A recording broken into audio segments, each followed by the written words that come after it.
thank you for putting up with it, but I promise you will see my beautiful face. Would you like us to? No, absolutely not. I'm very comfortable. I do my little part and I feel like it's enough. I don't know. But, yeah, that's why I'm not kicked off soon, so that I feel like I'm more in conversation and community with everybody. And I guess we got one more person to sit down and we'll go.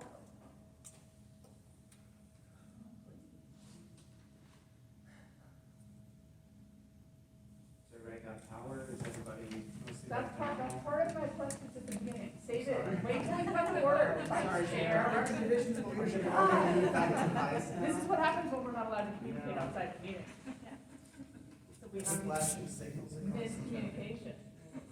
To learn more Or school. divide the circle. It's true. Have to sit on opposite sides. Yeah. Just, you're in charge of this side, I'm in charge of this side. All right. I guess I'd like to call meeting to order. Welcome everybody to the first official in-person meeting of the citywide budgeting. And thank you all for making time on what I know is a hard day. I want to start by going around the circle, and if everybody can remind us of what your name is, what district you're from. And I was going to ask a fun icebreaker, but I would like to ask, are you okay? How was yesterday? So. Yeah, Lauren Ballmer, District 23. Yeah, and yesterday I do have some trees down in my yard that are gonna have to get cleaned up. I lost power about 1 o'clock and it's still not back on. Over in the Westmead, Bellmead, Highlands areas where District 23 is. But, doing fine. Might go to a hotel room tonight. I have a hotel ready to go, got a little cold in the house. All good, thank you. My name is Veronica Zavaleta. I'm from District. So, nice to avoid it. I do have 2 team members on my real estate team that, they're okay, but trees down and power out and all that, and they just made a picture of a car that crushed, thankfully no one's in it, but they can have it on the roof. Hey everybody, I'm Lindsay Gilmore, South Nashville District 29. Just discussing that we just have intermittent power outages regardless of the weather. So we had a couple of down power lines. Actually, I had to call 911 about it because people kept driving over it. And then outside of that, everything is okay. I mean, I lost a few shingles. I'm about to replace my roof anyway. But I was laughing with my neighbors because I said the storm chasers will be here shortly, and they'll start knocking on doors and, hey, you want to make an insurance claim? And you have hail damage. We didn't have any hail, so I'm expecting that in any day now. So good to see everybody. Elizabeth Miller, District 25. We did not lose power ourselves, but we do have quite a few neighbors on the other side of Hillsborough Pike with power out. My name is Antoine Fox, District 3. Our neighborhood was out of power.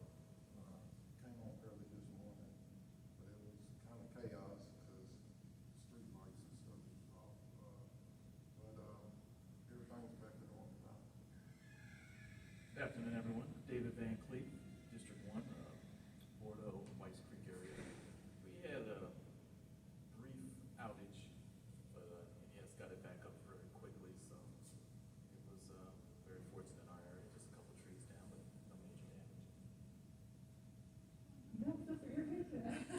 I'm a guest today. My name is Caitlin Reynolds. I was part of the Bordeaux North Nashville Steering Committee last year, and part of the process the previous year as well. So we'll get to more about that. But a District 2 resident, we kept power. Had a similar shingles issue, but other than that, came out pretty unscathed. Happy to be with you guys today. I'm Whitney Pastrick, I'm District 5, East Nashville. As somebody mentioned, was the 3rd anniversary of the tornado that definitely hit us as well. So I was mostly fine. I kept power, got some shingles missing. The biggest trauma really, I think, was to my dog, who cannot function in storms or high winds at all. In fact, spent the whole day panting in his thunder shirt. But he'll recover. He's a dog. Hi, Ramona Ghostin in District 8, soon to be District 5, right? Soon to be District 5, Sean Parker. I guess he's running for it. Yeah, we can talk about that. The greatest council member in the history of Nashville. Oh, really? Okay.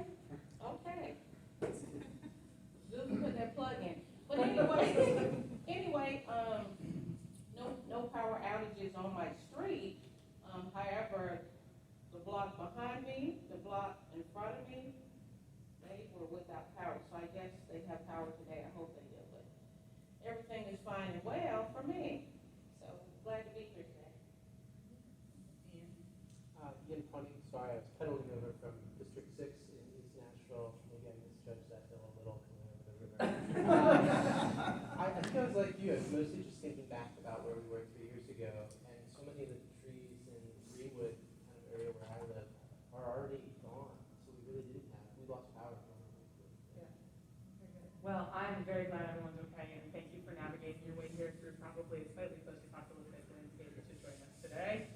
I do want to re-welcome our guest speaker, Caitlin Reynolds. She was, I have listed as the vice chair for the Bordeaux North Nashville participatory budgeting, and I wanted to just have her give kind of just a rundown of how that process worked and her experience, and then we'll open up the floor to questions so y'all can glean from the wisdom of her experience. So, Caitlin. Thank you for that very kind introduction. I still am the vice chair.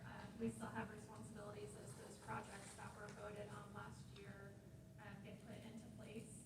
And we actually have a meeting soon to do that. So as I mentioned, started being involved in this process. The first year it started, the first 2 years have been unique to North Nashville and Bordeaux, specific to that area with specific funds.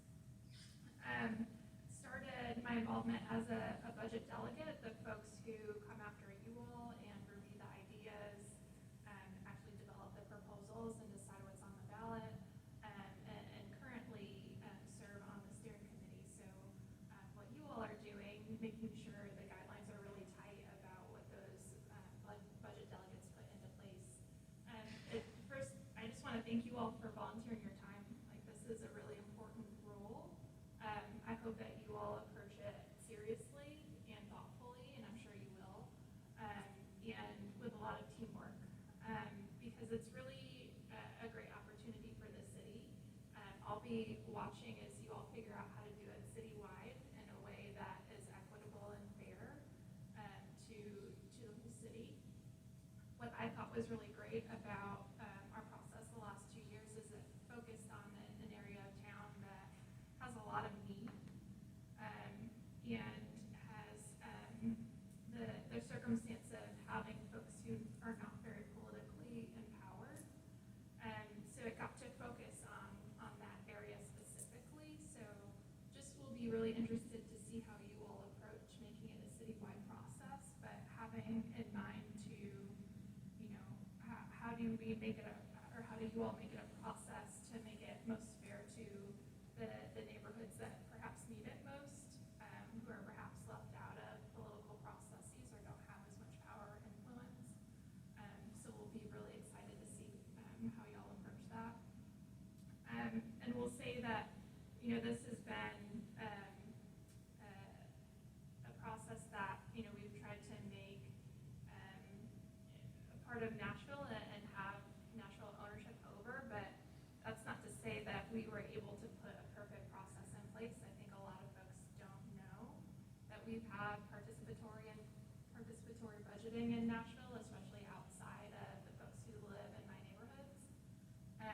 So getting awareness that this is a process that we have, getting folks to understand what ideas they can submit and to submit ideas to be a part of the process, and just to get awareness of it. I think there are some challenges that we faced about getting specific groups involved, like students, and how to approach those specific things. So there's still a lot of work to do, but hopefully you have at least a reference point or a vision to build off of, and thinking about how to do it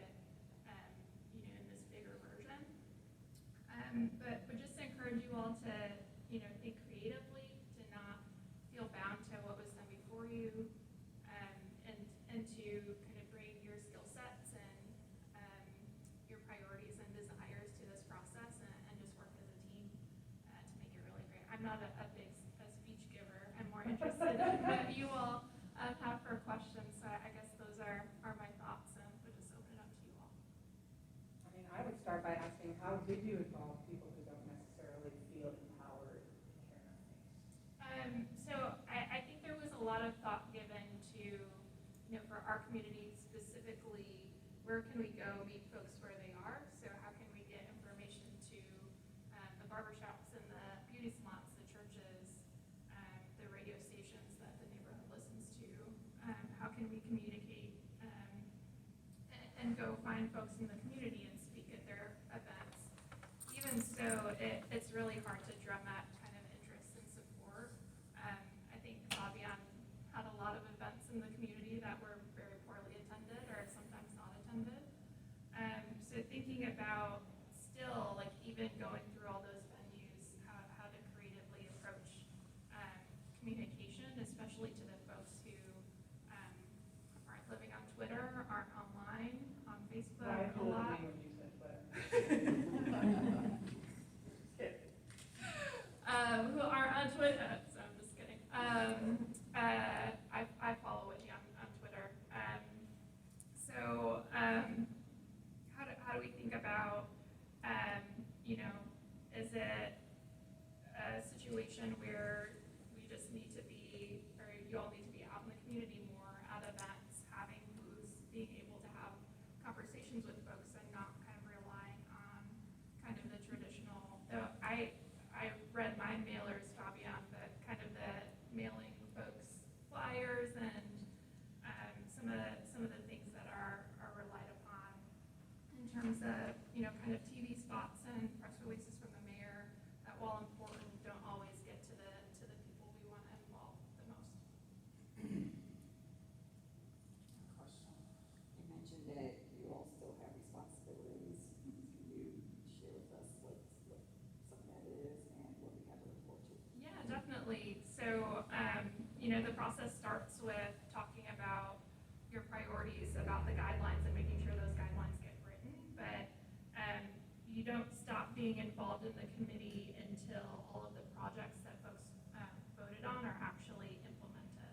So there's still oversight and some decisions that need to be voted on about, there's a ballot made, there are votes cast, but decisions come up around, okay, we can fund this number of projects with the funds that we have, but there's funds left over. What should we do with those funds?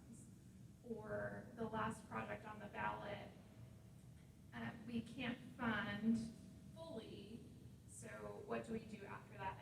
And the guidelines should tell you how to make that decision, but sometimes it's not clear cut. But also, city departments will start presenting complications about voted on projects, and there are decisions to be made about how to respond to those. So until everything is actually built, implemented, whatever the case may be, the work of the steering committee is not officially done.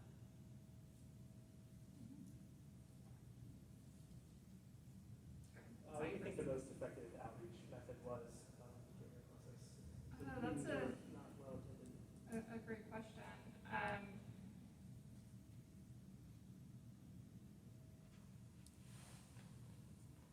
To me, it was tough to get in front of certain groups. I think the breakthrough that did happen for things like students was trying to find a point of contact in a school that could kind of take ownership of it. I think the challenging thing there still remains helping them understand what is needed and kind of what the process is, and helping educate the kids as well. I think for me and kind of folks that I talked to, the mail actually helped as long as folks, pay attention to their mail generally. I don't know, Fabian, is there something that you thought that? There isn't just one thing that works for everybody. Each person is different. From my point of view, if the person that is talking to people is a trusted person, that opens the door. And so if you have like a gym, and then the person that runs the gym group tells them this is a good program, they'll listen it more than if it's somebody unrelated at a church, the priest, or I mean, in the teacher, somebody that they trust. It's always finding out the person that is a trusted source that you can actually co-opt or encourage to speak out about this program. And so I think that's the best way to expand this, because otherwise it just doesn't register with people. Yeah, I think the other thing I can think of is we had some neighborhood associations or neighborhood groups get just super interested and involved and would rally their folks behind, voting for specific projects in their neighborhood. So those groups found a lot of effectiveness in that, especially after the first year, like having seen success doing that. It made interest even greater in the second year. So I think finding those groups of folks that exist and leveraging current efforts. When you guys were going through the ballot process for putting them in front of people, did it coincide with any sort of major election season? I mean, did that help or hinder? And I just kind of wonder if there's something going on that's going to get lost in the noise. Yeah. Fabian, the first year, I remember there being something weird about when we voted. On the first year, there was no issue. On the second year, there was a little bit of an overlap with the early voting portion. So that's why this year we propose to make sure that the municipal election is over before we start with the PV voting. I mean, in every cycle, we learn stuff that we apply on the next cycle. Sorry, I keep going to Fabian. There's certain things I don't remember. I think, yeah, you had a question, I'm sorry. Yeah, and I apologize if I should, the scope of your project sounds like it was a smaller area than this area, but the money spent, the time period, was there a specific focus where you spent? I'm just curious what the scope was of yours versus this one. Yeah, my understanding, it's different in terms of, like you said, it was a specific set of neighborhoods that were deemed to be most in need in the city and a smaller set of funds, so we had 2 million each year. I think the other difference, as I understand it, is these funds have some sort of pandemic effect or focus, and ours did not. So we did not limit in any way types of ideas that could be submitted in terms of kind of area of city operation, apart from them having to be capital projects, which I assume is still true of you all. I have just an asterisk on that. I've asked Fabian to ask legal/Mary Jo if we can all get our restrictions from the ARP funding written in English. I know we were all on, not lawyerese, sorry, I didn't mean English, it could also be in Spanish or whatever, but in normal people language. Because I know we were all on that call, but it's a lot different listening than just, we need to have something that we can all refer back to. So as soon as we get that, Fabian will send it along, fingers crossed. Yeah, there is something else that is different, and that is this money has to be spent, has a sunset. If we don't spend it by a certain date, it goes back to the federal government. With the CSP, that there is no sunset. I mean, it could take 10 years and it'll still be there. That's really important because we have considered in past years projects with long time horizons. So that would be something to think about in your guidelines of, getting a really good idea from Metro of how long a proposal would probably take. Like if there is community engagement or architectural things involved, like things that take a lot of time. And perhaps, thinking about limiting those in terms of what goes on the ballot, if there is a time limit on when funds need to be spent. Just for maybe even more context, is there one thing in the process that you give almost a cautionary tale and say, hey, this was really challenging and we found this, and then similar or dissimilar? Is there a conclusion or feature that you're particularly proud of? Those are great questions. I don't know if this will be an issue for you all, and Fabian would have to speak to it, but a big challenge we would have every year is having to throw votes out because folks didn't live within the boundaries of who could vote on projects.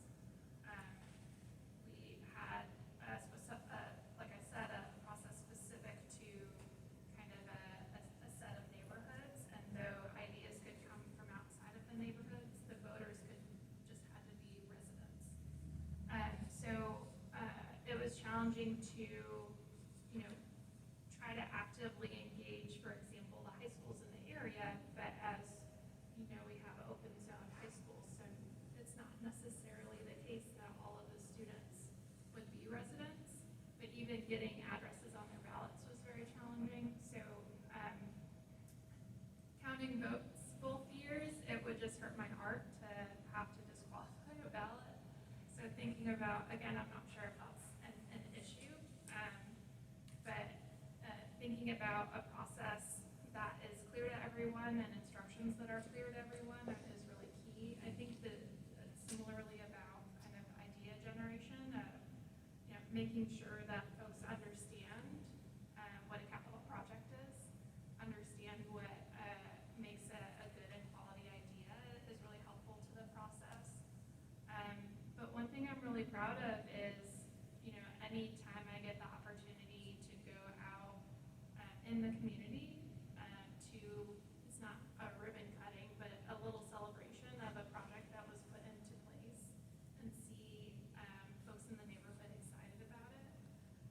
So I think having a good process at all and a transparent process where folks are seeing the effects of their votes and seeing transparently kind of what the results are and what the funded projects are and seeing that through to completion. I know that's not kind of a specific win, but I just think this is a really cool thing to get to do. So in taking your role seriously about enabling a process that's transparent, a process that makes sense to your budget delegates that are having to develop the ideas and being supportive of them, though you're not directly involved in that process, I think it's just super key. Thank you.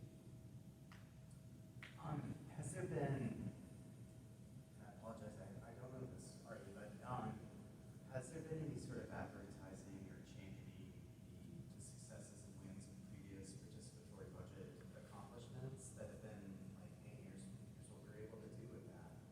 I believe most of those efforts come from the mayor's office, so there are press releases and things on his social media about, when we do celebrate the final implementation of a project, he's kind of out in front on that. But other than that, like I'm not sure I can think of times where we had news coverage or some of the bigger things like that. That But just seems. Yeah, we do. We like to. I mean, the mayor usually gets the press interested. So when we have a groundbreaking, when we build the bus shelter, for example, we had a thing, and the mayor came, and there was a ribbon cutting with the hope that people will see it on the news and know that this was a PV item. But I mean, like I said before, it just takes a lot of talking to people for them to know that this is a PV thing. But we do try. And keep in mind that on the first two cycles, we had no money. We only had like $25,000 out of the $2 million to do this. On this cycle, because of that, I asked the American Rescue Plan Committee to let us have some money for PR so we can actually make sure that we let people know about it. So it's not just going to be you. We are going to have a very solid effort to put the word out. But on the first two cycles, we had no money to do that. Although on the second cycle, we did get the mayor's office requested and the council approved, I think it was $30,000 or something, and we used that to send 2 mailers to the community. One mailer to collect ideas and another one to tell them to vote. That's huge. I don't know how much influence they have over how that money's spent, but something to talk about. Lindsay, I saw your hand up. Did I hear you mentioned about it's not really over until it's implemented? Maybe we'll call it a project. Did it run out of money and we had to like circle back and figure out what to do? Or was that just a possible example of what could occur? I don't think that has happened. I think there have been a few situations where, and it gets a reaction from some of the community, or has in the past, where a project gets voted on, but it's at kind of the end of the list in terms of what the budget can accommodate, and because of that, it couldn't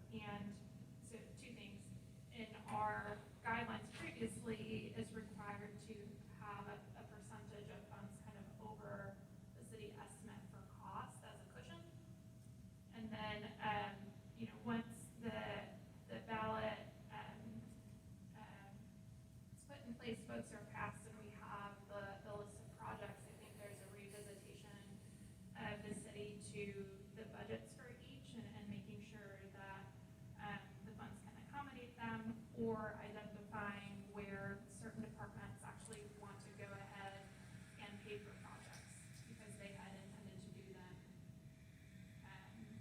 on their own, or something got moved up the list, and part of our funds will be used. There are various things that can happen, but I don't think we've ever had something that we were worried about not getting finished. How is implemented defined? Does that mean like built, like it's a capital project, or is that purchase order issue?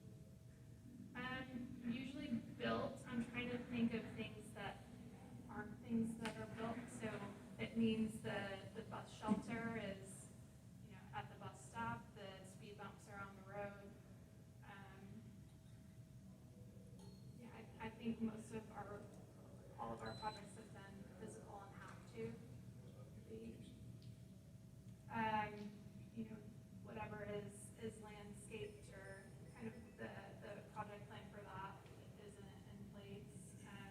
And then I think maintenance ongoing by parks is just part of their operations, but it's the physical getting there of, the new bushes, the new signage, what have you. I'm very interested in learning what was the impact of the high schoolers on the outcome votes. Nominal as far as I'm aware, because we usually couldn't count their votes. They lived out of the area. It was a requirement to, so the ballot had to be put in an envelope with an address on it. Usually school staff often miss that step with students, so we had basically an unmarked ballot, and under our rules, we couldn't count that. So there has been some kind of discussion about, for us specifically, I don't want to say the risk to the process, but the influence of certain large groups or potential influence on the voting process when you have large voting blocks. But I think kind of the pushback on that is, if the steering committee and the community is doing really good engagement generally, and folks of all groups and sorts know about it, I think that is the key more so than trying to mediate or moderate the influence of a potential certain voter group. Does that make sense? I've got a question out of just curiosity. Was there any, did you see any, like analysis or studies of like the effects of this process? Like were people more civically engaged? Was there any kind of increase in local voting, like anything like that? I know we haven't, our process hasn't been around long enough to do that sort of thing for Nashville. But in general, I think PD has been around a while. I'm not sure if there have been studies on it. That'd be something Fabian might know. But as far as I'm concerned, just the opportunity to, be a small part of the budget, have city and actual resident influence on how dollars get spent directly. I think whether or not that's scientifically proven to be impactful in other areas, it's got to be having a great impact on folks in these neighborhoods. So. Did you do work with local neighborhood associations to get the word out, and how did you engage them?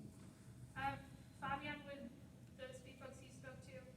Well, each one of them, of the steering committee members, some of them talked to their neighborhood associations and others to get them involved. And that's what, before all of you were here, that's one thing I asked, that you guys do some of that. I brought some flyers and posters that you can use and handouts. We want you guys to actually be one of the ambassadors that put the word out. And they did that on the 2 prior cycles, just because you guys are, more about this than many people because you're doing it yourself. So you are that trusted source that I was talking about before. Any more questions for Kate? leads her back to her beautiful Saturday. All right, amazing. We want to thank you so much for being here, and thank you for all the work you've done so far, and we hope to make you proud with the whole city. I'm sure you will, and thanks for asking such great questions. We'll be cheering you guys on. Thank you. Get out. All right.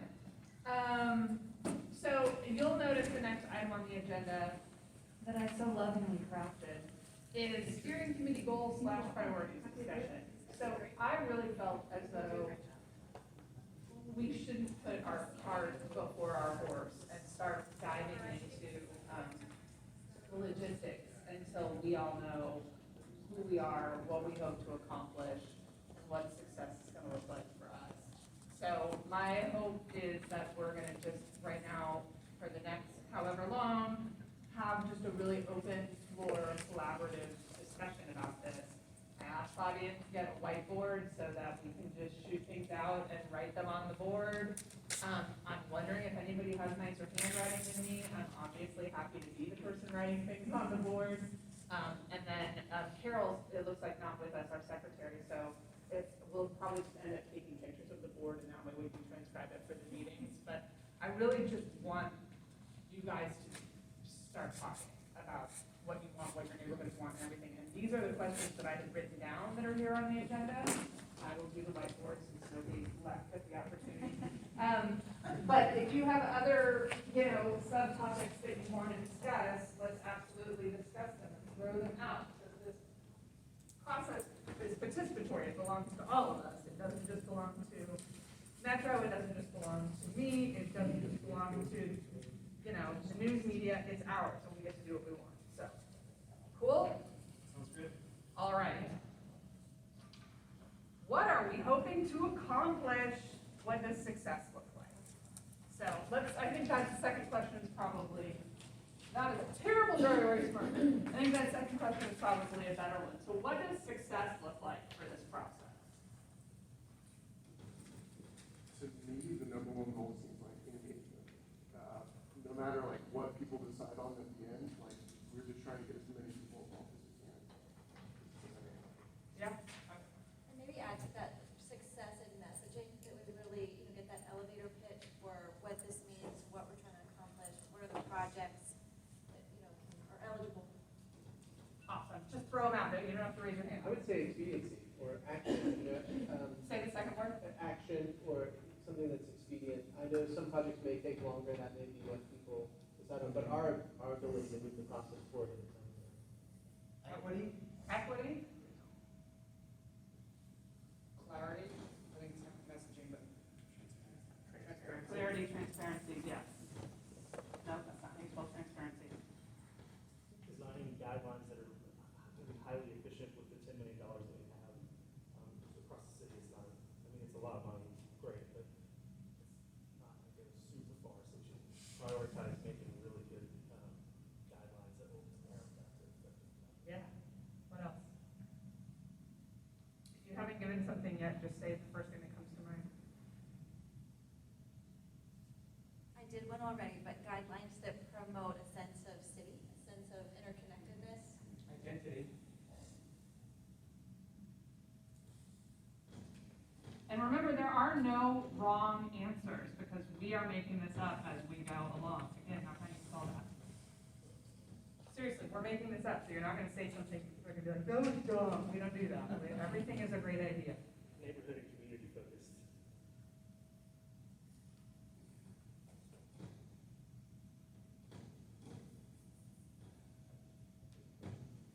I would say that everyone in the group feels that they were a value add.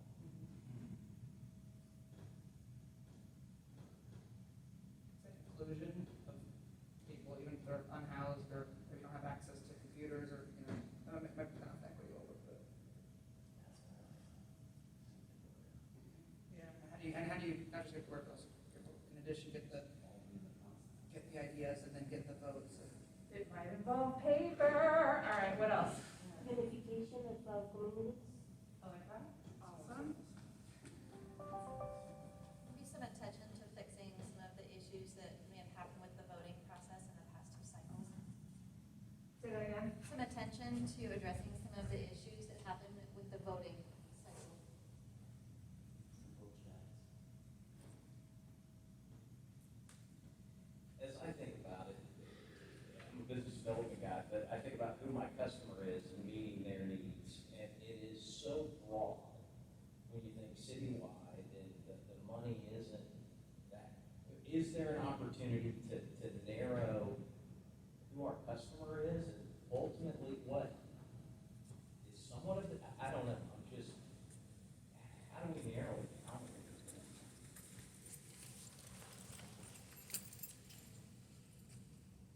Excellent.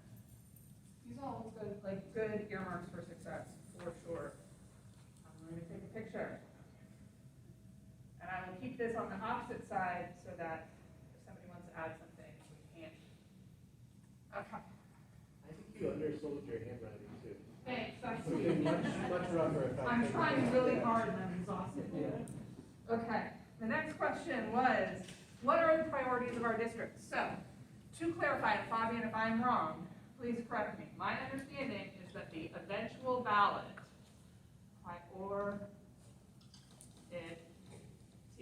the eventual ballot is gonna have one idea from each of our 35 districts on it, correct? Yeah, I just need to correct one thing. There is a difference between idea and project, and I do that to avoid confusion. So ideas is what everybody submits, project is what ends up on the ballot. The ballot is going to have one project submitted by somebody in each of the 35 districts, That's correct. Okay. Excuse me, the process, how does it work if we don't have a representative from all 35? I mean, Do we decide that?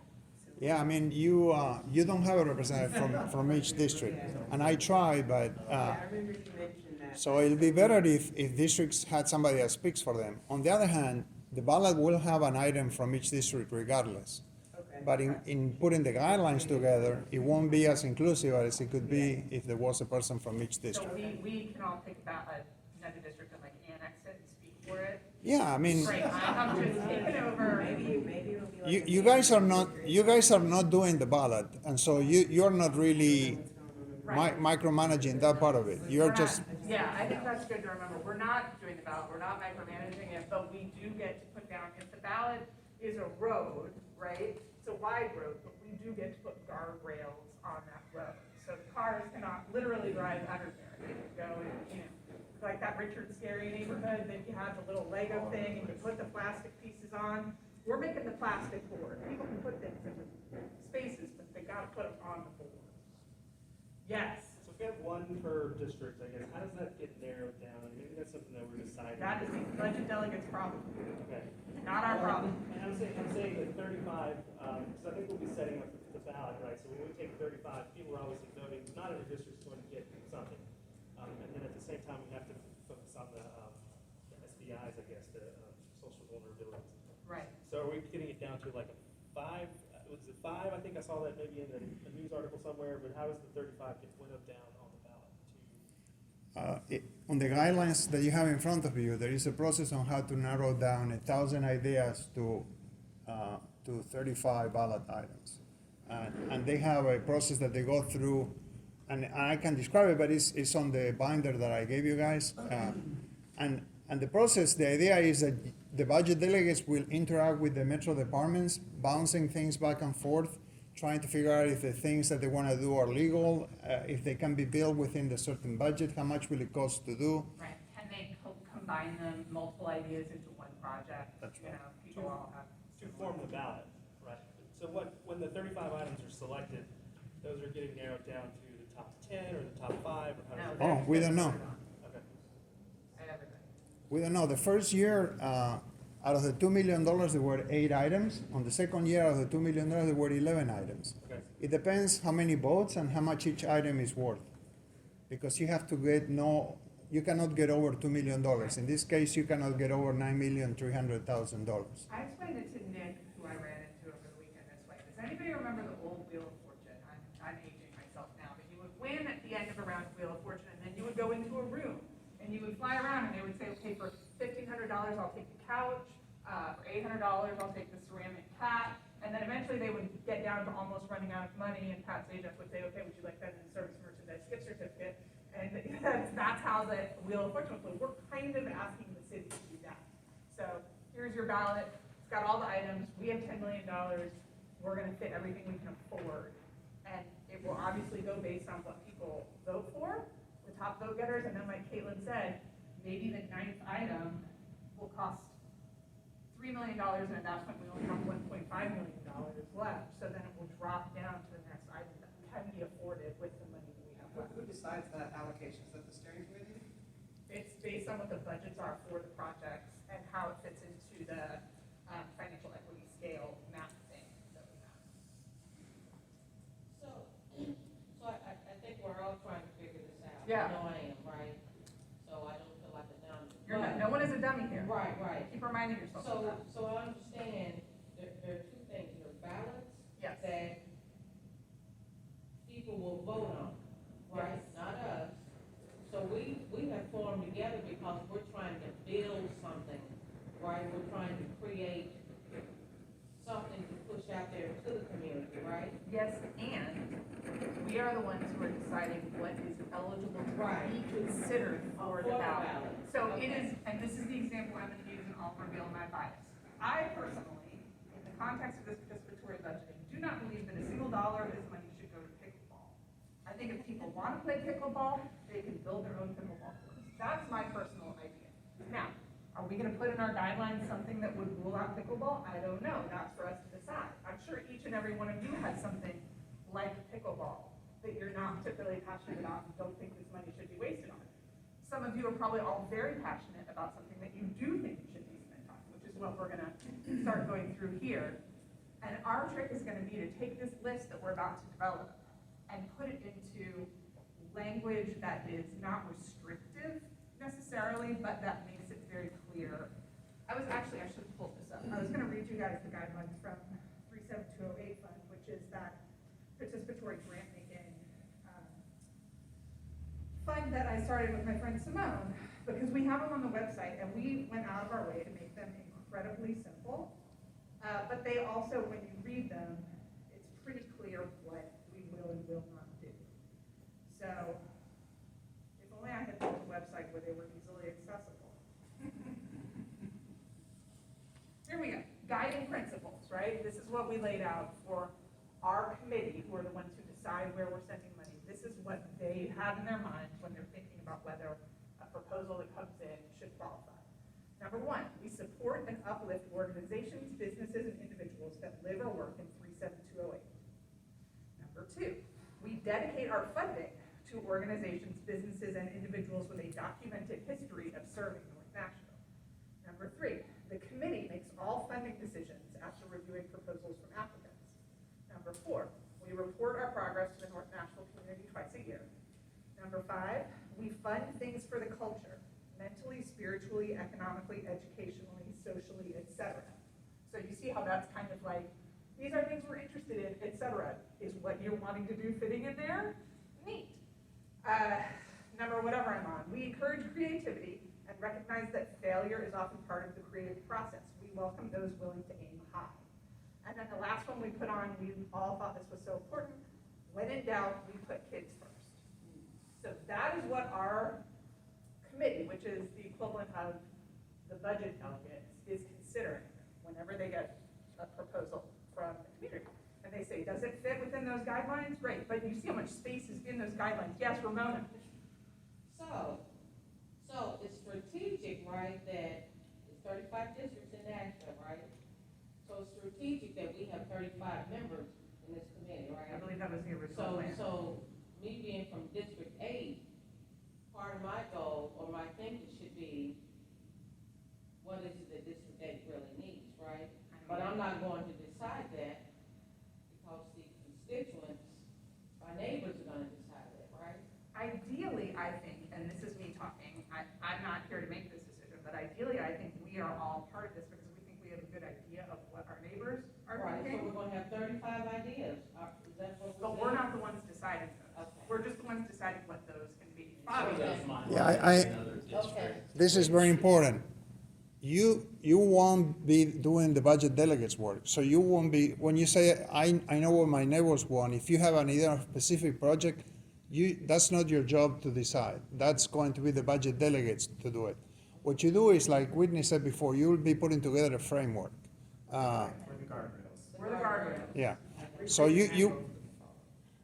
and the other thing you can do, I wanted to say something about something he said before. If somebody puts a $3 million project, that doesn't necessarily have to be like that, because one of the restrictions, one of the guardrails you guys can come up is to put a ceiling on how much a project should be. And so you can say no project will be over whatever, and that's going to enhance the equitable, there'll be more projects selected, so. Yeah, we do have to argue that as well. Lauren? This could be narrowed, but going, District 23, I hear about growth and I hear about public safety. Great. Those, now, And you can go. define growth in terms of priority.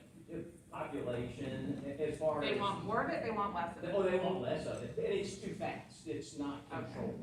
So, and that kind of relates to the public safety, and you could go so many different directions with that, but it doesn't feel like we have a handle on what's going on in our town. Right on, okay. Everybody throw out your priorities from where you live, because they're gonna be different. I don't need to see your hand. Sidewalks. Police response time. For non-emergency situations. Safety for cyclists and pedestrians. Man, how do I know you were coming? That's just District 6 in a nutshell, ladies and gentlemen. These are all the things we're talking about as a district. Affordable housing.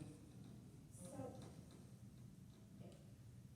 I thought that part of our priority had to map back to pandemic,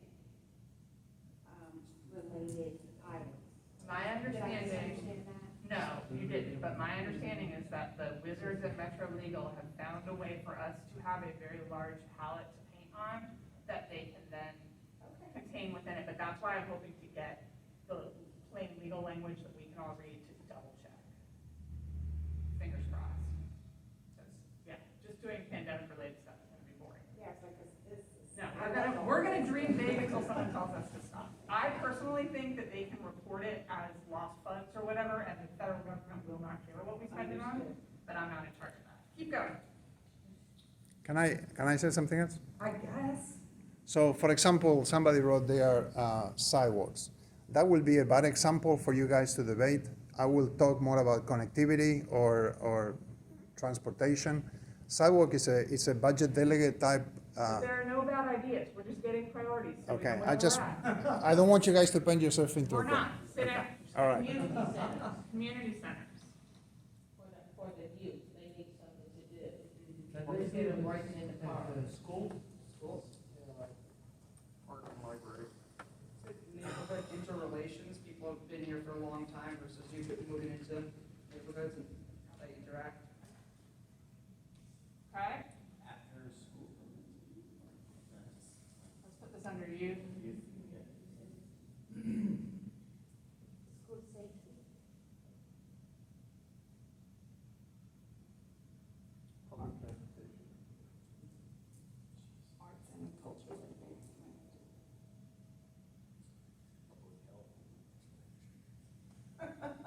Elizabeth, did you see what you were gonna say, because I saw your hand up?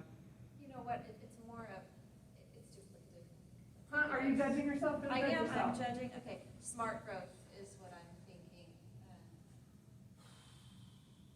And I'm thinking about multimodal transportation. Which is three of them. Say city identity. Like what, like who we are as a city, what we are as a city, and specifically within each neighborhood. Circles it. And beautification as it connects to promoting things like safe places to walk, live, play, work. Say efficiency of resources. And a lot of money installing bike lanes that nobody's using in our neighborhood right now. Or transit centers where people don't know how to begin. Inclusivity. Inclusivity.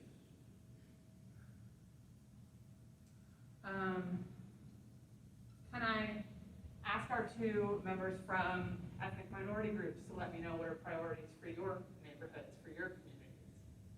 Well, I'm living in South. In my community, the necessities are like safety and language barriers in different departments, like in health department, in police department, in school system. Nashville scene this week about that? It's actually really interesting. It's really cool. The school and my community, they always asking about the speed bump. Traffic calming? Traffic, yeah. They have a lot of problem with that. I don't know to specifically say this, but speaking of Antioch, neighborhood branding. Neighborhood When I branding. hear that, it's like, I work in real estate, and so I get a lot of people say, oh, I don't wanna live in Antioch. It's unsafe, so that people are driven away, even, because redlining's illegal, they're redlining themselves out of certain neighborhoods. Got it. So like telling different stories about areas. Marketing. Clarifying what neighborhoods are, what the benefits are of each neighborhood. We're working on rebranding Antioch. Tell people, day it happens. Harmon took some measures. Be more specific? Naloxone distribution centers. Oh, wow. What about food deserts?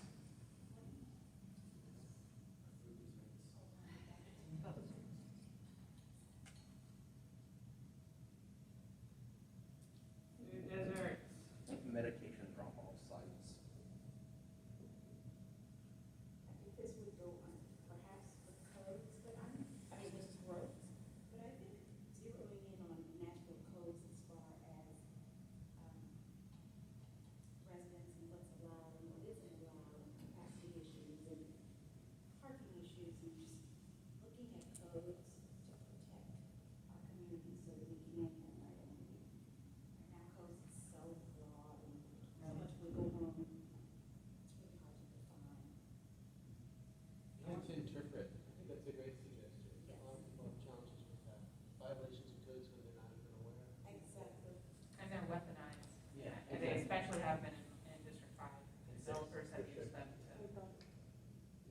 Weaponized, and we have a lot of savvy people who use it to advantage. So it is not specific. Absolutely, a lot of developers are doing what they want and saying, I'm sorry after. Exactly. They're That's how it built. And I don't know if it goes in there, but even the mental health crisis center, it's great. Food security issues. Yeah. Under food. And then the one underneath that, because I'm thinking about my neighborhood, we have people with a lot, and then there's a little section of people without. And connecting those groups is really difficult, because you have a need and you have people who can help and it's. Yeah, I don't want to simplify that as rich versus poor, so I'll say a lot versus little. I want to find a more respectful way to say the word panhandling. In my neighborhood, there's a gentleman who stands in the middle of the road and just tries to wave cars down and, finding ways to support those people, but also support the safety of the neighborhood and how that all kind of comes together. Yeah, homelessness as it relates to, we don't want to become some of these other cities. Homelessness, and then also, I mean, there are people that will sit in Kroger up in our neighborhood and just, hey, I ran out of gas money. Yeah, you're car exactly up. right. I mean, And, it's- so how do you support those people, but also, I'm gonna, Bolstering take- neighborhood watch programs. yeah, You have a lot of burglaries and a lot of vehicles on the streets. self-policing. Can we add support for, more support for small businesses and local organizations? did I take that picture? And I feel like we're getting to community education and connecting people with resources that are existing, right? What, hold up, pause. Everybody remember what you said before I stopped writing. So I heard, I didn't hear anything. Neighborhood watch. What else did I hear in the people in front of, I heard people in front of Kroger, but I put that on that side. What else did you say? More support for small businesses. and Small local- businesses, thank you. And local organizations. Elizabeth, what were you saying? It's more of a general, just community education, connecting people with resources, but I'm also nudging my neighbors to talk to, because I'm talking too much. Thank you.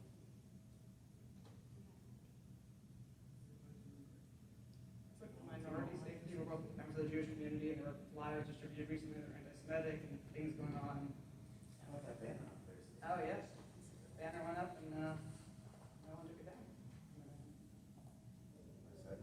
Yeah, I want to underline this, and I think it goes, and this is a priority for a lot of my neighbors in District where we are typically one of the highest voting districts. Voter education, but that also falls in line with what we're doing here. I mean, if we can convince people to come out for a presidential election, like, how are we gonna convince them to participate in this? So it's community education, voter education, but I think a priority for me and a lot of my neighbors is just making people know that this city works for them if they wanted to and participate in it. It's like you had said, yeah. Keep elbowing. Yeah, come on, give us Yeah. something. Or do you like it? Yeah, I mean, y'all says a lot that, Yeah. yeah, that I can relate to. That's what I want to hear from you. We said too much.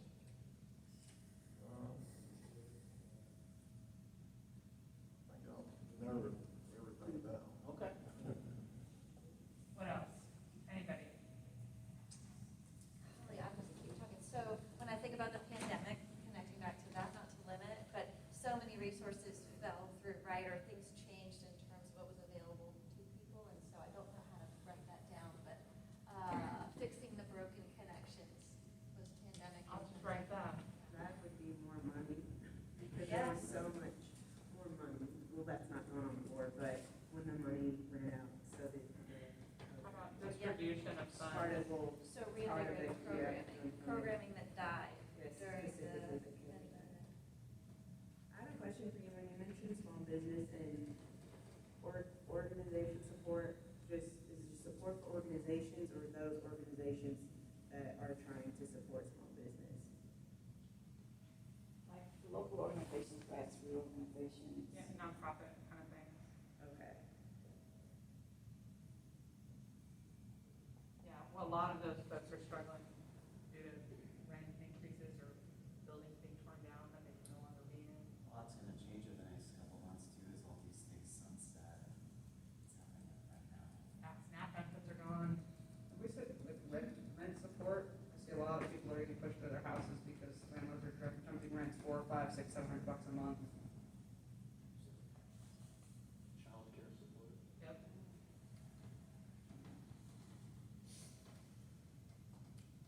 All right, these are all really good. Picture of this, and then we will move on to the next question, where we will briefly be allowed to become negative.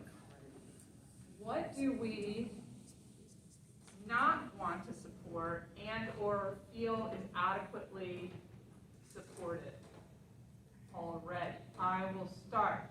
Pickleball. Pickleball stadiums. Have you ever played? Pickleball? Yes. No, it's a completely, absolutely uninformed bias. You love pickleball? Yes. I knew I was gonna offend you.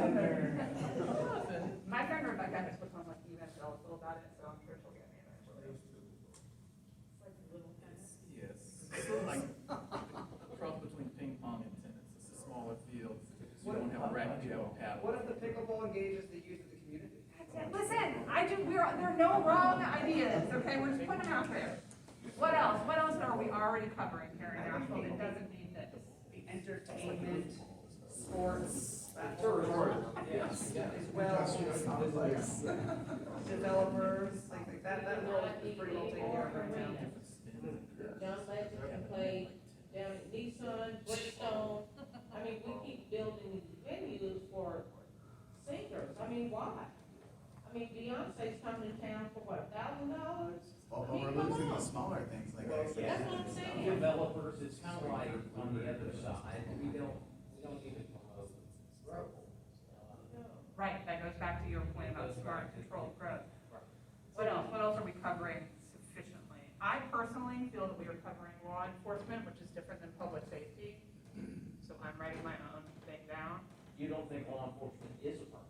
I think that there are different forms of public safety. That could be better funded. That's my opinion. There are no wrong opinions, and I'm not in Okay. charge. Yep. I would feel really, my biggest concern with this entire process is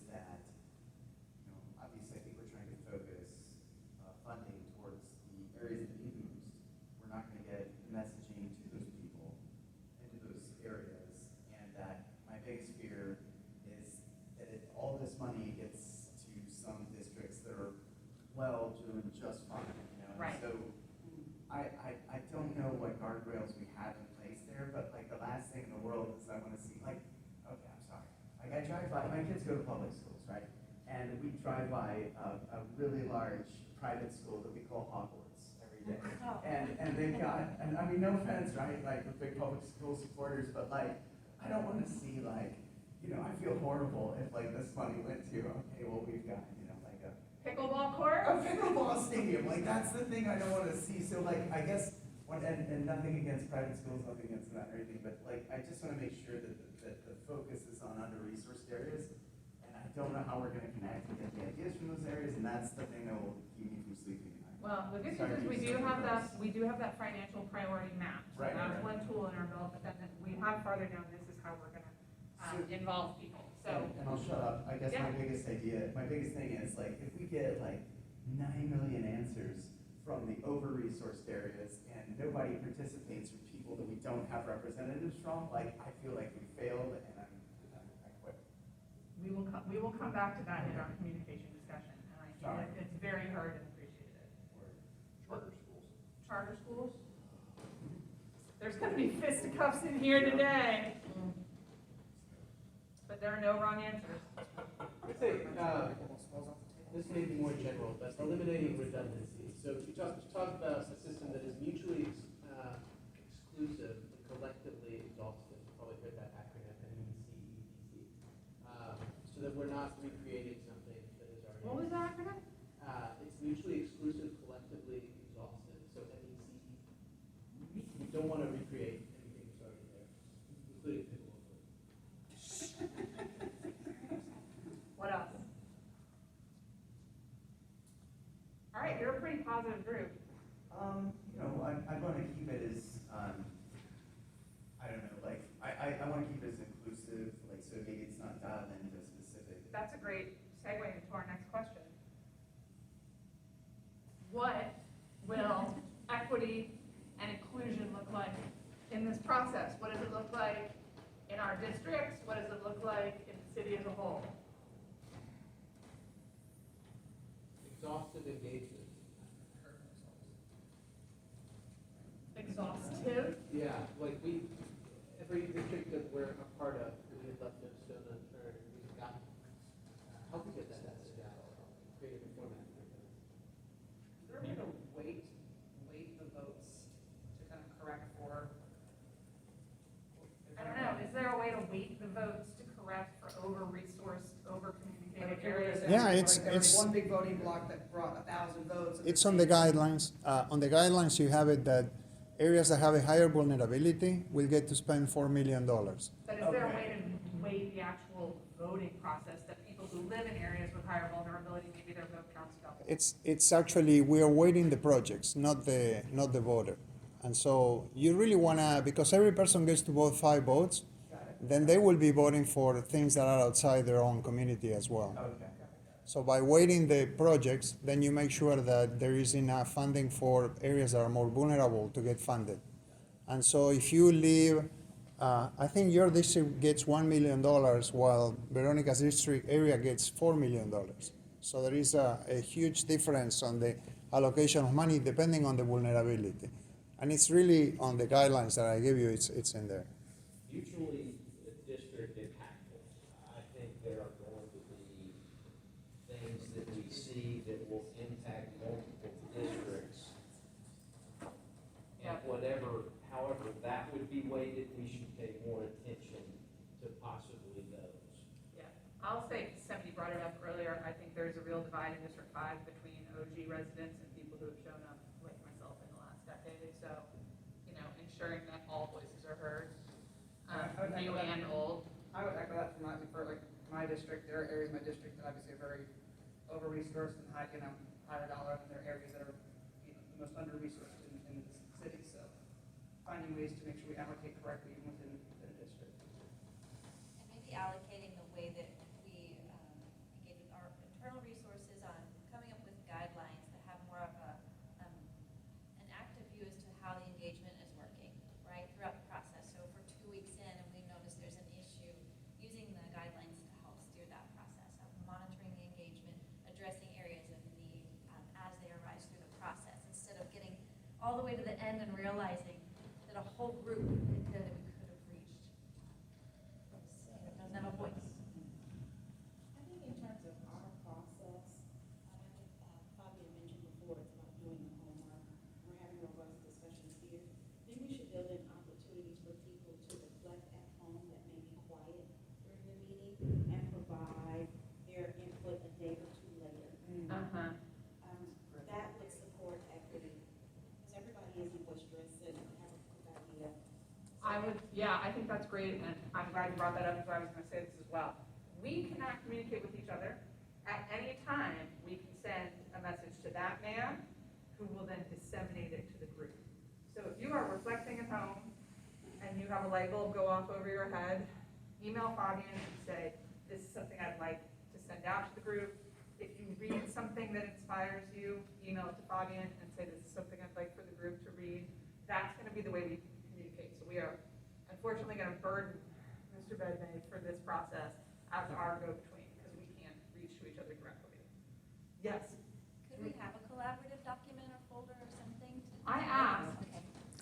Okay. It stayed long, anything, any way you guys communicate. I mean, I'm recording this meeting right now. Any communication you guys do needs to be on a publicly advertised meeting at least 48 hours in advance. And so if you have a document that you share that is not an advertised, approved way of communication, then you may not do that. So if you send me an email, I'll share with the whole group. Kind of published with the group. Yeah. I thought it would be cool if we had like just a Google Doc that everybody could contribute to, but. Yeah. That was my thing too, but Laws! Are we allowed to go to our districts and ask them for feedback towards this? Yeah. Okay, so we can go to. I mean, sorry, Chair, I, from my point of view, you can, but I'm stepping on You're you. not the chair. Yeah, I apologize. What else, in Nashville and in your areas do equity inclusion look like? Under all voices, if you would, just add something with, because my district's very much divided in half. We have a very well-to-do conservative side and a very liberal immigration side. So I would like to see, those underrepresented minorities, be it the immigrant communities, LGBT, trans community. It's not just new and old residents or conservative liberal residents. I had renters versus homeowners, good discussion for that. And I was also going to add, speaking about engagement, just making sure that the process is very easy to understand, and we have extensive documentation that's relatively easy to follow through, so we don't just reach out to people who are familiar with the, Hub Nashville and are already pretty engaged. Yep, thank you for the reminder, I'm gonna put down paper.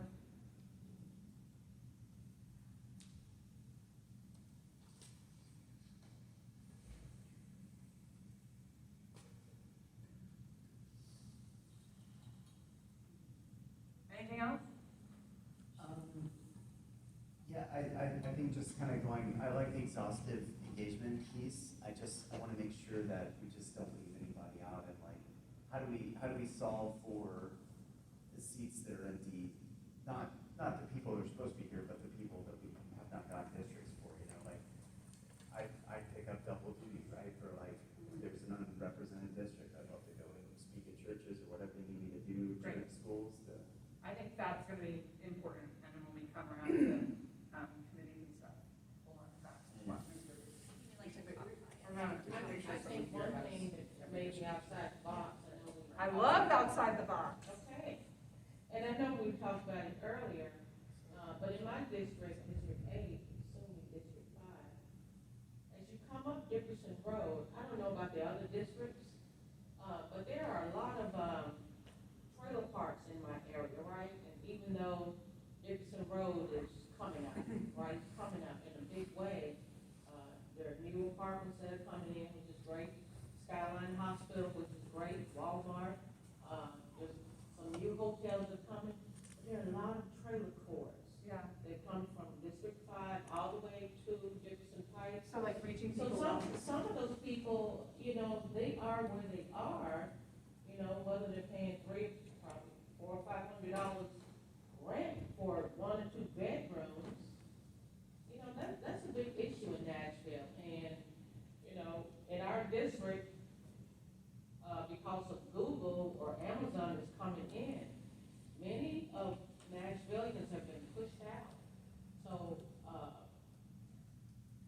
guess if you're compassionate people, you have a heart, because everybody's not on that same playing field. You know, and I'm pretty sure the people that rent trailers, are renting them because that's what they can afford. Right, and I added displacement to the other priority board too. So maybe we need to pay attention to who's being left out, who are we worried about, right? Yes. Were you near the trailer park where the owner wanted to sell the property, so it pretty much displaced everyone? I'm right there, Dickerson Road, Delway Villa, you know where that is, it's behind my house. There's a trailer park directly across the street from me.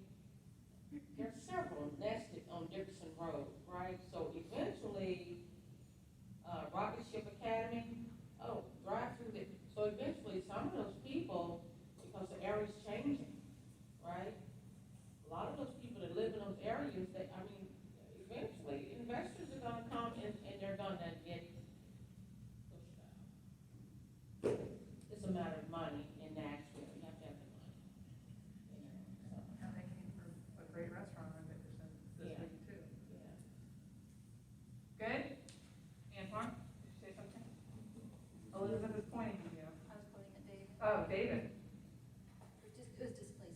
Displacement, okay. So when you brought that up though, sorry, processing, was it to be, for them to be able to stay in the trailer park, or if they are displaced, No, find ma'am. them other No, housing? ma'am, it's to take the land, right? No, I meant, were you bringing that up for like a resolution, so they will be displaced, so is it so they cannot be displaced, or if when they are displaced, be able to find affordable housing? So they can find affordable housing, Okay, yeah. Right. So it's to move from point A to B. You gotta have a different plan, but, yeah. all right, thank So you. that's a passion. Yeah, Right. absolutely. All right, cool. I think this is a really good jumping off point, and I do look forward to this one. This is probably gonna be a good one for quiet reflection at home, so I think as everyone comes up with more thoughts about what this will look like in the process, please send them along. All right, now, the thing that Jason, and I think we all are so worried about, how do we reach the people in our districts? And I think I wanna talk about this literally and metaphorically, right? It's one thing to say, go to community meetings, but I think another valid answer under this particular heading topic would be speak to them as a credible messenger that your involvement in the process means that it is a legitimate process, right? Like, that's another way to reach people. So, how do we reach I'm people? sorry, I feel like the lines are blurred. Seems like our discussion should be about how we are functioning as a group, how do we ensure equity amongst ourselves, how do we ensure that everyone's voices are heard, but the feedback continues to be about the process. It sounds like it's about the process of voting, right? We haven't, I thought we would be establishing the groundwork rules for ourselves, how are we going to operate? And our feedback so far has been what's happening 2 steps from that. Okay. Am I missing? No, and I think that's a wonderful point, and I'm glad you brought it up. So let's take a detour. Yeah, because when we're talking about, the last one, how do we ensure that the process is equitable? Isn't it, how are we ensuring that the steering committee's process is equitable? I thought we were starting big picture and then narrowing it down. I don't think And that- then we would begin to determine how the steering committee works Right. with those things. I don't think that there's an incorrect answer on that, and I think because we're here, I'd absolutely love to hear thoughts about how we can ensure that this process is equitable. I'll put the first one. Feel free to tell Whitney to shut up. I think assigning the unrepresented districts to other people here, so every district has some sort of representation. I would also look for, I know it's a kind of detour from the question, which was a great point to make, but, and I don't know who from, but support on how to have those conversations. So I think to the gentleman who's unhoused in our neighborhood, who's been there for years, who every single day at the same time is in the middle of the street. I've had great conversations one-off with him, but I'm not sure I would know how to convey all of these pieces. So you feel like internal support for us as we have communications with them? Right, or is there someone else, social work, someone who's versed in communicating in that space? Which again, I'm talking too much, but it comes to mind, and one of your questions is subcommittees. Is opportunity for PR subcommittees where we could take a couple of experts, maybe that's down I the think road, it's totally up to us, but I don't see why not. that could then listen to the group that would help us as a subcommittee deliver the message. Hold on to that for subcommittees discussion. Right. What are other ways that we can be, how can we achieve internal equity? I mean, I think we need to give an opportunity after meetings for people that, it's not everybody, I mean, I'm an introvert, but I like to play extrovert. But, you know, like, to submit, you know, give that opportunity to like poll people or say like, hey, just shoot an email or text or something like that, Fabian, not to us. We'll distribute it appropriately. I'm sorry, I missed your comment. What? No. I was just saying that, I was just reiterating the fact that, you know, if there's somebody that perhaps has a great idea, I know when I, do meetings, there's always that quiet person that has the greatest idea in the world, and why did we not get it? It's because we're too busy talking. But to provide that information to you so you can disseminate it, so maybe Yeah. like leave a window after meetings. Yeah, I think the only thing that we can't do not in meetings is vote on things, but anything that you have that comes to you in a flash or in a quiet moment at home, send it along, and I think if we need to formalize that process somehow more, we can look at that as opportunities come up. But definitely, I don't think you should feel pressured if you're not an incredibly outgoing person or a meetings person. I think you don't need to feel pressured to jump in when a bunch of people are loud and boisterous. I also would, and I'll say this as a reminder to myself, I would also encourage those of us who have no problems speaking in meetings to leave space for people who are less comfortable. And I would encourage those of us who think we know everything to remember that we don't.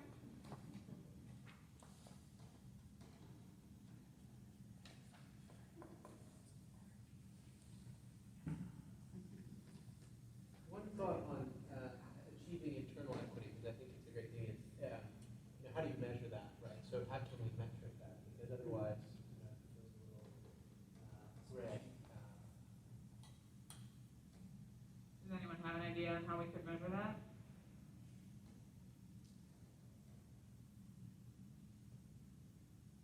I guess when I say that, I'm thinking about equity also with the guidelines that we're going to set. Right. I mean, I wonder if we could set a minimum of votes solicited from unhoused individuals, or a minimum number of votes solicited from, other groups that we think might not be represented. Like have benchmarks. Right, have benchmarks, that we need to at least hit these minimum numbers to make sure some voices come out that might not normally come out. That kind of goes back to the previous slide, but that's a good point here, and I think we should use that within the room too. Like, let's have goals of everybody empowering each other on a meeting by meeting basis. It's really the opportunity to be heard, right? And that you have the opportunity, you can choose to speak, write the email, and be.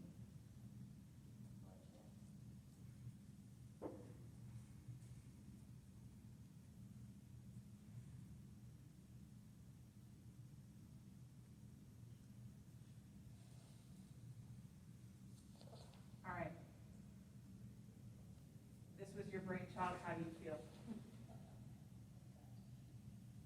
Is that exactly the scenario that you don't want to have occur to you?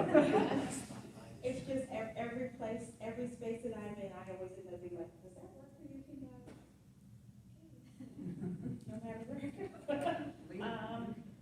I think so. It is of my nature, you will find out, that I am one that will push a little bit to kind of say like, are you sure you're saying what you're saying? That's just who I am. So if you're asking, then the answer is no. I don't think, like, I don't hear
space to think. I think that's a great idea. Would everyone be comfortable if we extended that window for further thoughts? And I would say maybe all the things that are here are typed up and sent Oh, down. they'll be typed up. And then from that point, there's 48 hours to, hey, if we missed anything on these questions, please send it back. Yeah, I mean, this is why I wish we could have a living kind of document, but we'll just unfortunately have to burden you, sorry. Question, please. Yes, Lindsay, I did see your hand, sorry. It's okay. So how are the areas identified and prioritized, and is it by neighborhood, by boundary, or the map, or is it the district as a whole? You mean on the scale? This was done by what, the census? Yeah, the ideas are going to be checked by district to make sure that we have enough ideas per district, but they are going to be weighted by census data and by social vulnerability index. Some areas are more concentrated as most vulnerable, but it doesn't take up the entire boundary of the district. That's right. Oh, I understand. Okay, I actually don't know the answer to that. Okay. Yeah, so I assume that the budget delegates will want to place the item within the most vulnerable part of the district to improve the odds of getting funded. But that will be whatever the budget delegates wants to do. Is it up to us to provide guidelines, or is that? You could make a guideline that they have to make an effort to put the item on the most vulnerable part of their district. But that may limit something else. I mean, it's something you guys need to think about. Lindsay, did that answer your question in so It much as didn't. we do? It didn't? But I need to read something. Okay. And then I'll ask more questions. Okay, sweet. All right. Any more thoughts on this plan? I look forward to somebody having more thoughts on this plan in 48 hours or less. And thank you again for bringing that up. Did I take a picture of that? I don't think so.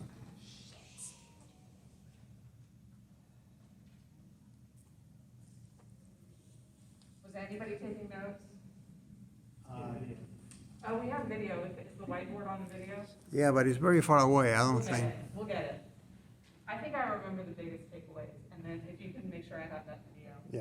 You can send us pictures from, What? the picture you take. I didn't take a picture before I erased for that one, because I subconsciously currently So you're did not it. edit on,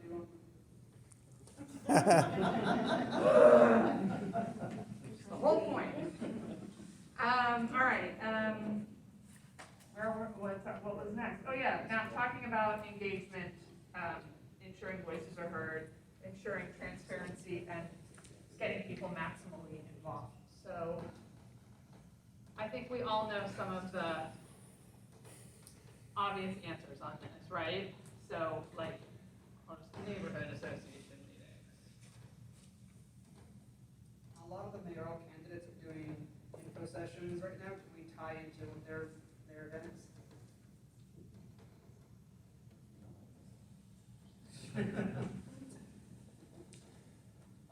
Maybe schools, perhaps like high schools, because they can participate if they're 14 and over. Religious organizations? What did you say? You said religious Religious organizations. organizations. Farmers markets or, Nashville Fleet sort of, Yeah, pop-up markets. but we all know who goes to farmers markets. What are places to reach people who don't go to farmers markets? Keep going. I think schools, I mean, I have a younger child, and so I'm pretty involved, right? I mean, you can still go to the elementary schools and thereby get parents, Yeah. So what about older adults, often in municipal? Right, I'm gonna say for older adults, I'm gonna say YMCA's, I'm gonna say libraries. Chambers And assisted living, Assisted people are living. perfectly capable. of commerce. I also think reaching out, y'all know 50 Forward, Yeah. Yeah. and getting them involved would be really important. Local, like hospitals too. The agencies, council on aging. Oh, specifically for chambers, the Nashville Chamber on their website, they have a list of immigrant and international organizations, so it's a large population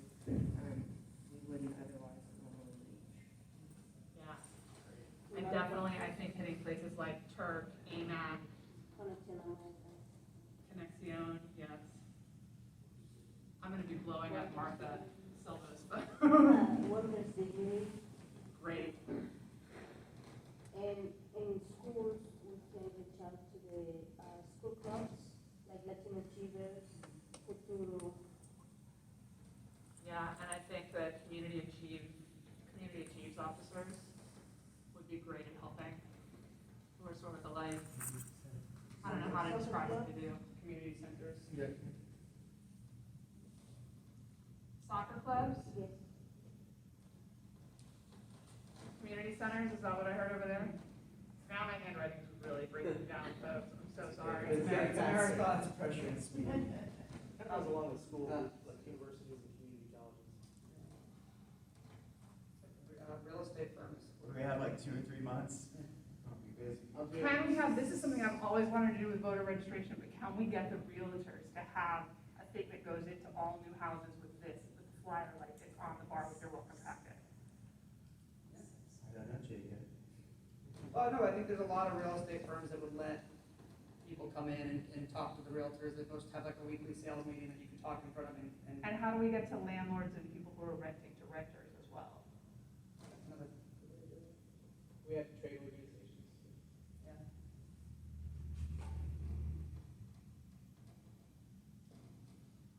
I don't know if this is doable with the budget or time, but I'm thinking about community engagement and reflect to my New York City upbringing with block parties. Is it possible to have maybe a couple of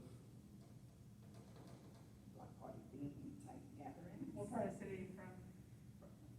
I lived in Queens for like 10 years. It's, South Williamsburg, so 1 block from Bed-Stuy, 1 block from Brooklyn.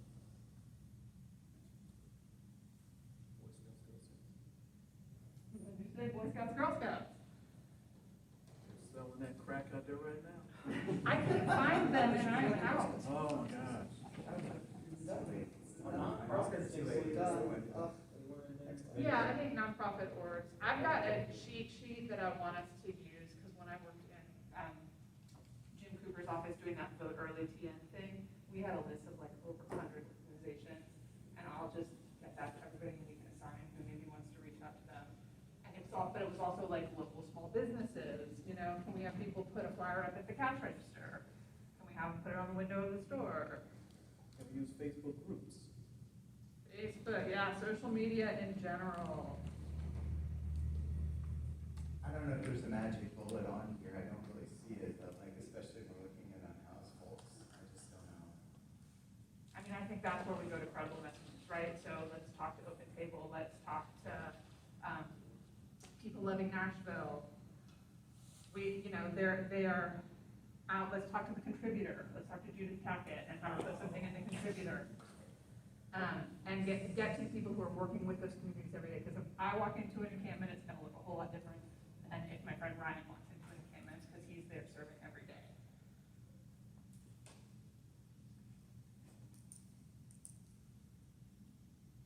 Have a session with Nashville Noticias. Oh, what is her name? The woman, Veronica God, I love her so much. Have a session with Nashville Noticias once a day, every day for the next 6 months. Do you just want to go talk to her once a day, every day for the next 6 months? But that's great. Well, she can shoot a video. Yeah. She let us do that before in campaigns. Yeah.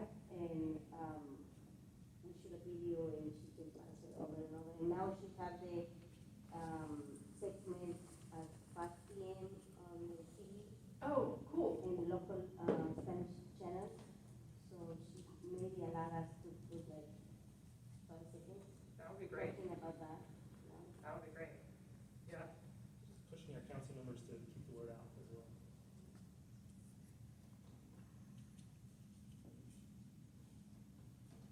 And maybe that's a question, Laura. Can we also talk about this on our council members' meetings that they have to prepare for re-election? Yeah, I can't imagine why not.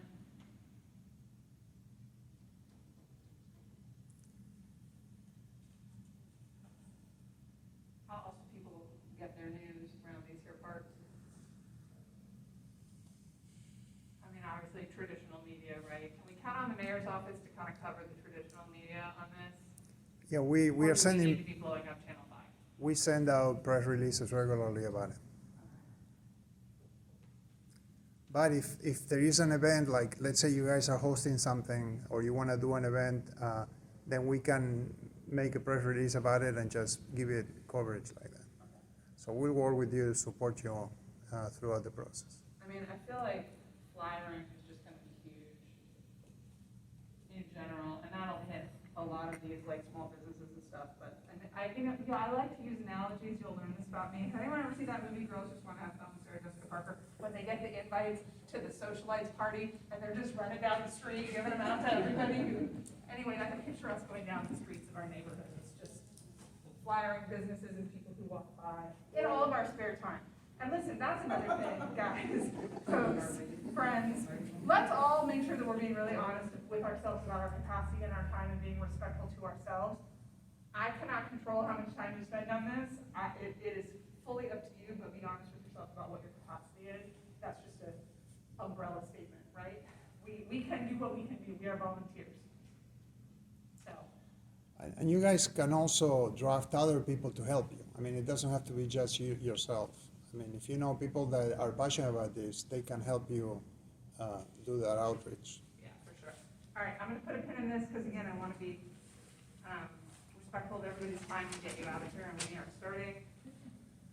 Okay, see, I'm a jerk because I'm remembering to take a picture of this. I'm going to need that video, Fabian. All right, what do we still, I'm going to table what do we still need to, what tasks do we need to accomplish, because I think we'll have a better picture of that, and I'm going to add that to the agenda for next time. But what subcommittees, if any, should be formed? Because I actually really want y'all to think about this between now and our next meeting. What subcommittees do we need? Communication. Comms. Is comms different than PR? I heard someone say that earlier. Engagement.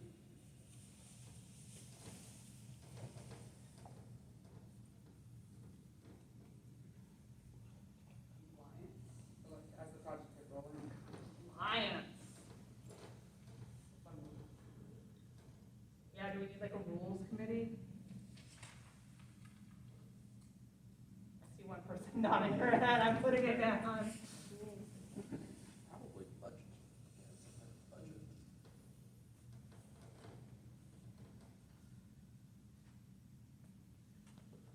Okay, cool. Your homework for this, and this will go in the minutes that are getting sent out, but your homework is gonna be to not just think about what of these subcommittees you would be valuable in terms of serving on, but also what they would do. You know what I mean? Like if you're feeling like I'm totes a compliance guy, let's everybody start thinking about how you would describe the role of the subcommittees.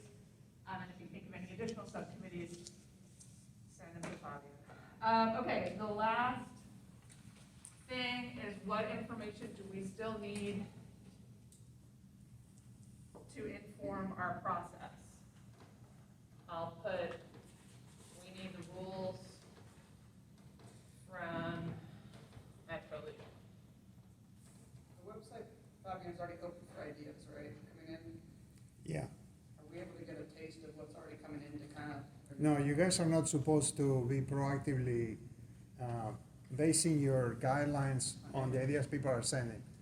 In theory, we were supposed to wait to open the idea collection after you guys are done with the guidelines.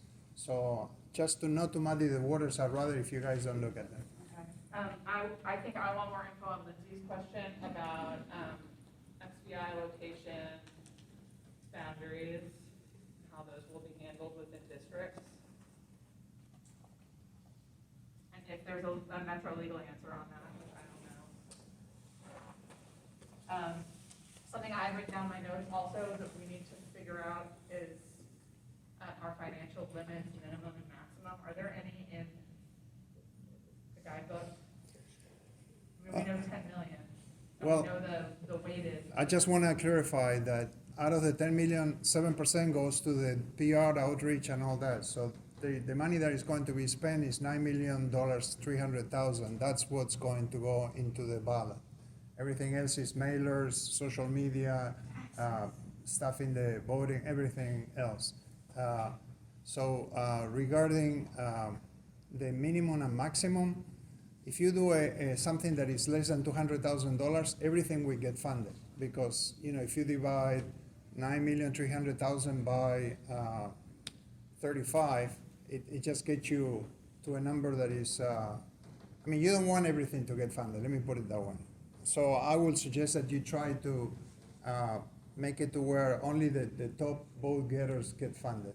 Otherwise, I mean, why going through the whole process if you're going to fund every single project? I don't know, it's a really good question. Who else has a known unknown? Borrow a phrase. Yes. I have a question about process with the guidelines and the approval. So our first job, right, is to get these guidelines set. And then do we have does it go by legal and then they approve our guidelines and then send back if there's anything that we don't, or is it not quite? Legal will provide feedback for you, so you cannot put something on the guidelines that will be in violation of the federal, state, or city law. And it's not that if you put something illegal will be enacted. We will never be enacted because it's in violation, but we don't want to put guidelines in the community and tell people they'll be able to do something, and then it turns out that they can't. It will be disrespectful to the residents.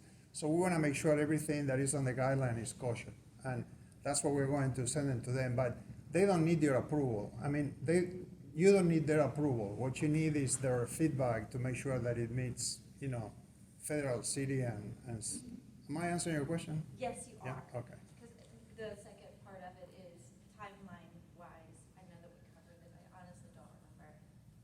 With the timeline, what are we looking at in terms of the guidelines and getting those to the legal department? Well, the guidelines, I would hope that you guys will be done before June 1st, because the budget delegates can't start working until you're done with the guidelines. So if you could finish May 1st, it'll be even better. And finish means everything, finishing the guidelines, including how the voting will happen and every part of the process. And any codification, like our community engagement, to kind of fill out that part of the guidelines, coming up with all of that. Yeah. All right, our next meeting, let's jump to the last Hang thing on, on the wait, agenda. real quick. No. Yeah. If the state does what the state is likely to do, how is that going to affect us? It won't affect it. Okay, so even with trying to identify 35 projects, if they decide council, you know, there are 17 effective districts, so 17 districts. That's a with good multiple question. projects. The council already approved this legislation with this model. There'll be 35 ballot items, one per district. That was before the last redistricting, and that's the way it is. Even if the state changed the rules, they are not changing the rules of participatory budgeting. They are changing the rules of how the council works. Am I making sense? Absolutely. All right, next meeting, I know we need to do subcommittees. I know that we will need to relay any feedback that was submitted after our 48-hour window for sitting on things at home. Solidifying a timeline. I think that's a great idea, because I kind of got that off. Tasks and solidify timeline. I think talking through the process as we understand it correctly, because I've read through this, but I might have different interpretations, so I just want us to all be on the same. Talking through the process as we understand it currently. With the taxing timeline, can we add expectations for attendance so that we can meet the timeline? Everyone's here and they're. Yeah, I would love to do that, actually, and, you know, I think everyone, I want, as you're reflecting at home, to sit and think about, what collaboration is gonna look like in this, what responsibility is gonna look like in this, and what reality is gonna look like in this with people's real lives and real ability to commit time. You know, does someone not showing up mean that they don't care about the process, or does it mean that something else is going on in their lives? So everybody just think about that, and yes, thank you for mentioning that, we will bring that up. So when are we going to set, that guideline for attendance? And the reason I'm saying this is because when I interviewed with Fabian, I'm going on vacation next week, and I think our You're out. next meeting is That's March it. 9th. So I will be on an island somewhere, tucked away, but I won't, but I won't be able to attend. Email your thoughts on attendance policies to Fabio. Okay. And incorporate the groups. Okay. Within 48 hours. Just Oh, kidding. well, my body do it exactly. No, but I think that's a good rule of thumb too, y'all, is that if you think of something immediately after the meeting that you want to talk about in the next meeting, email it to Fabian, least add a new business thing at the top where you can bring in something that you forgot from the previous meeting. All right? Whitney, Yes. next meeting is online. The following one is in person, so on the next meeting, you won't be able to vote on any of these things. Remember that you can only vote on in-person meetings. But we can lay it all out there, and then at the top of the in-person meeting, we can go boom, boom, boom, boom, boom, Yes. right? I just wanted to remind you guys that. Okay, no, I think, I was thinking about that in terms of subcommittees. Let's all come in with our ideas for which ones we want to be on, what they're gonna look like, talk about that, and then that means at the next in-person meeting, we can go, does everybody agree with what was discussed at the last meeting about the compliance committee? Right, cool? Anything else that you think we need to hit at that next meeting, which is already very busy? All right, I love you all, motion to adjourn. Do we need to motion to, I'm sorry, to get the room? Don't, Do we need to approve the minutes or anything, or is that kind of like too nitpicky from the last? The minutes, I send them to the secretary,